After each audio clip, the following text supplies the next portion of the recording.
Day two of the 161st anniversary. This place is packed. Actually, it was probably a little busier earlier. Not too long ago.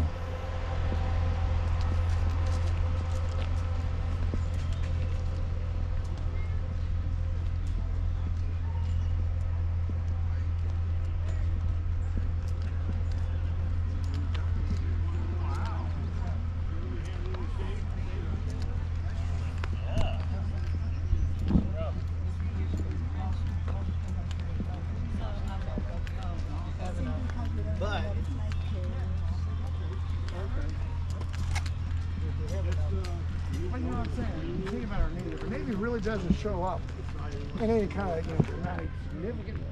I mean, literally nowhere in the revenue. Civil War, forget it. Yeah, the French Navy. You know, so the American Navy doesn't really come to about until what? Until World War II when the Japanese bombed Pearl Harbor. I mean.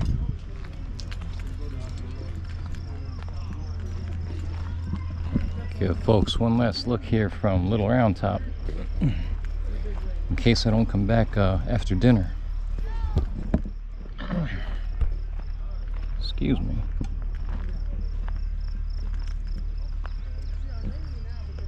So, if you need to catch up on the landscape, you can just go back a couple videos.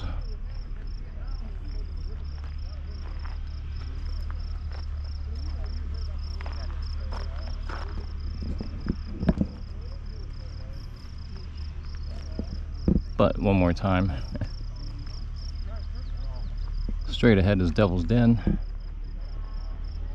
See a shot of plum run through there. Cutting along, basically along the road.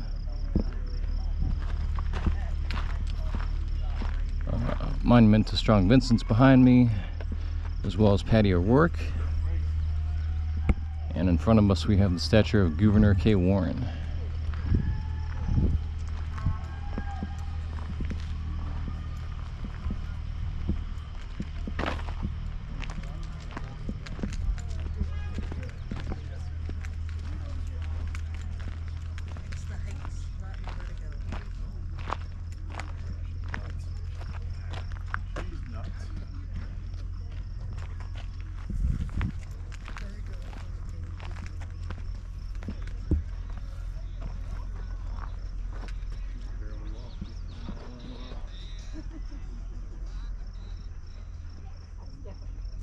Tonight.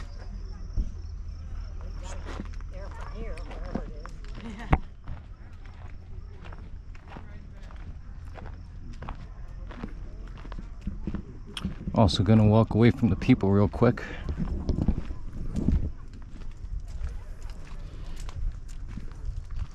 Get on my soapbox one more time. Oh, I forgot about this little thing I gotta do.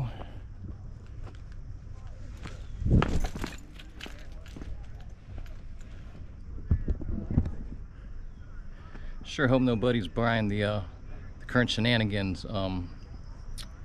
By current shenanigans, I mean the mixing up of stuff once again, jerking folks around, ratcheting tensions to a feverish pitch. They are indeed, and they have been for almost the last 10 years if you haven't been noticing, haven't been watching. For those of you way in the back. Now, some of you probably weren't watching my videos quite by this point, but I mentioned in a couple other videos that I am not saying that this time is the same. I'm not here to draw a lot of comparisons between 2016 and 1861, but there are a lot of similarities. There are a lot of similarities, and like I said in the last videos, things don't look the same, smell the same, taste the same. But inherently, there's a lot of the same stuff going on, a lot of intentional division that is absolutely being fostered and perpetrated. And I'm not here to get into conjecture about where we'll end up after the Great Reset and the brave new world that we're stepping into, and so on and so forth. But I can tell you that big changes are afoot, just as there were in 1861. A lot of those have to do with technology, just as in 1861. And people keep antagonizing the machine. For example, January 4th, that whole thing. Trump v. Biden, that whole thing. This coming November, that whole thing. That kind of stuff. If people keep antagonizing the idiots on high, we're gonna have, you know, just as we did in 1861, a worse deal than we did before they started stirring up the pot again. You got me? You can take it to the bank, you can believe it or not, you can go vote your butt off this November.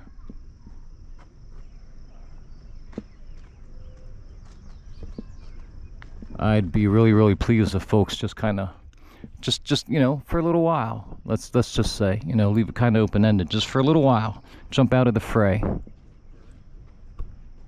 Don't help them stir up the pot any more than it already is. That's it. That's it. You know, I've said this stuff a lot over and over again. Again, some folks have just started watching my videos recently. Yeah, I could jump that, but I'm not gonna. But,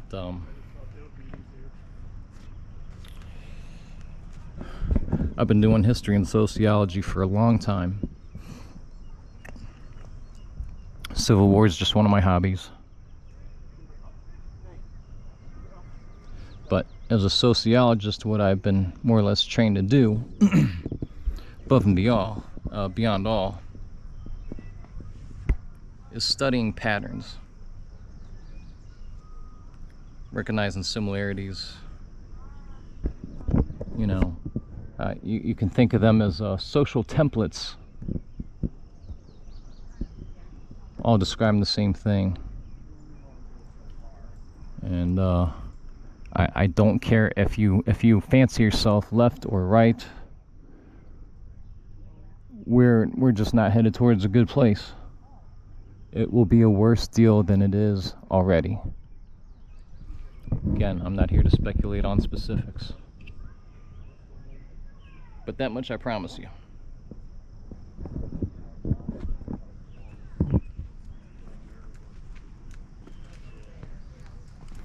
Don't feed the bad wolf.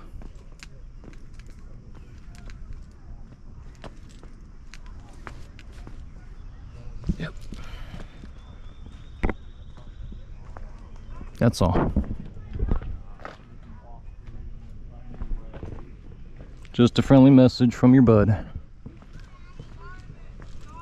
Take it with a grain of salt. I don't expect much to change this, you know, well, I mean, I expect a lot to change, but with folks, I don't expect a lot to change because we generally don't change. I'm sad to say. I'll leave you with this last thought since I have a minute or so, but again, way back to my college days, I did a lot of studying of behavioralists, the work of, oh shoot, it's been so long, B.F. Skinner, John B. Watson from Johns Hopkins is another, although I'm kind of delving into a little side branch called eugenics, but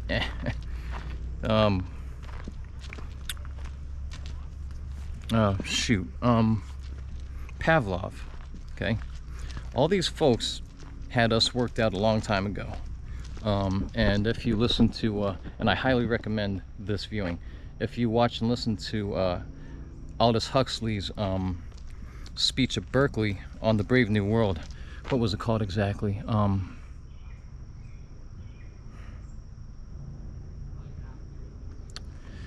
The something revolution.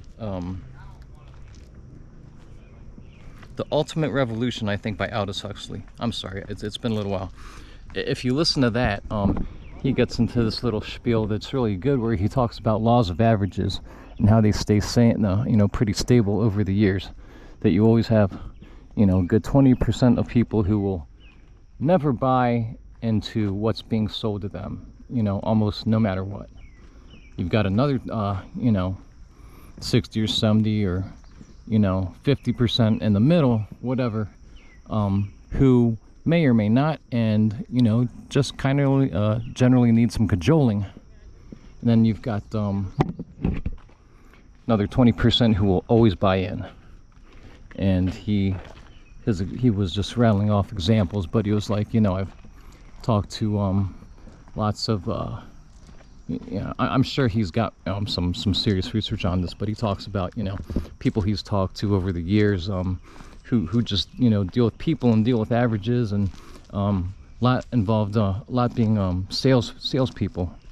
And basically what he was saying is that was no matter who I talk to in the field or out there in the world, they all basically tell me that there's always 20% or so who will never buy into it, 20% who will always buy into it, and then the middle, again, who just really need a little more cajoling.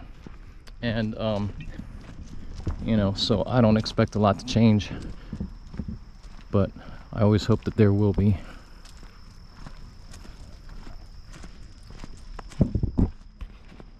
Later.